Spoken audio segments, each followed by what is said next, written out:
Кога со зеленилово ќе си играат играчки.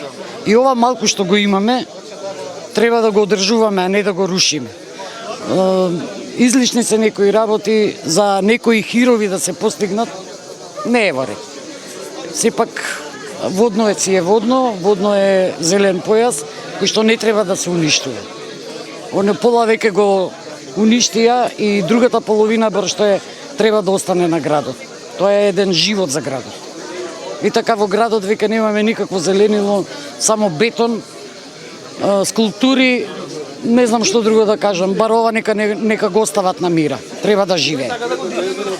Што повеќе ве револтира, тоа што се уништува зеленилото или тоа што се пробива патоплацеви на блиски луѓе до ВМРО?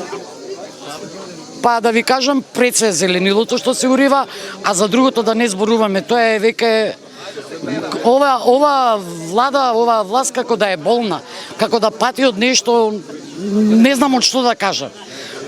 Какви зданија се тие што сака да ги прави, какви зидини сака да прави, од кого ќе се крие? Од народот? Па за тоа е, она треба да биде во народот, а не да се плаши од народот.